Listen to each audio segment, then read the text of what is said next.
Jeudi de la semaine dernière, mon père est décédé du Covid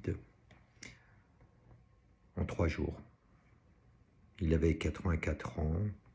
C'était une force de la nature, quelqu'un de vaillant.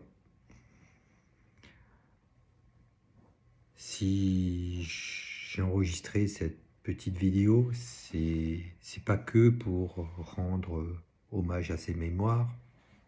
C'est pas que pour vous dire que les gestes barrières, c'est capital.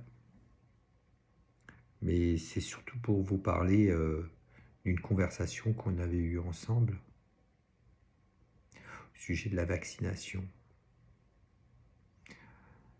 15 jours avant sa mort, on en avait parlé à l'occasion d'une conversation où effectivement il était très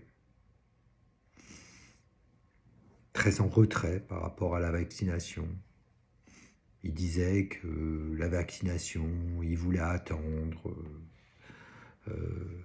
qu'au bout de quelques mois, il verrait peut-être s'il se ferait vacciner.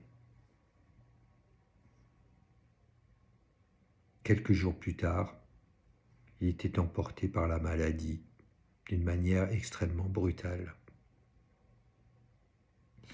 Ce que je voulais vous dire, c'est je voulais vous faire part des arguments que j'avais mis en avant pour essayer de le convaincre. Et je crois qu'à la fin, j'avais réussi plutôt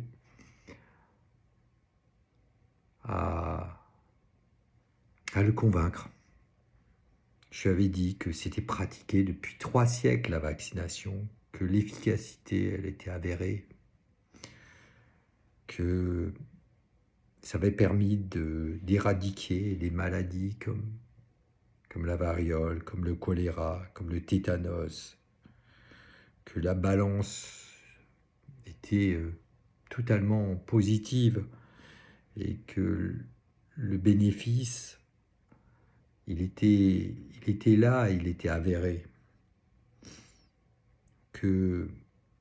qu'un nombre important de vaccinations avait déjà été aussi pratiqué dans le monde et que c'était les cas où il y avait eu des complications étaient marginaux.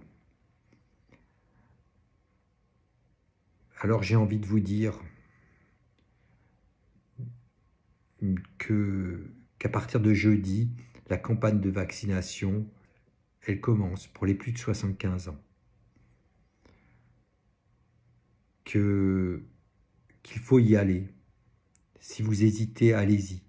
Et si vous avez les moyens de convaincre vos parents, vos grands-parents, vos proches, ceux que vous aimez, faut pas hésiter. Il y aura 700 centres de vaccination qui vont ouvrir partout en France.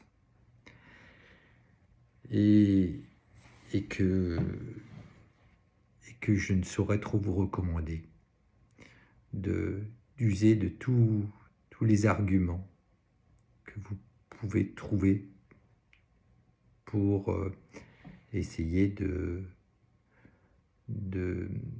donner les bons arguments et de mettre en confiance vos proches. Merci.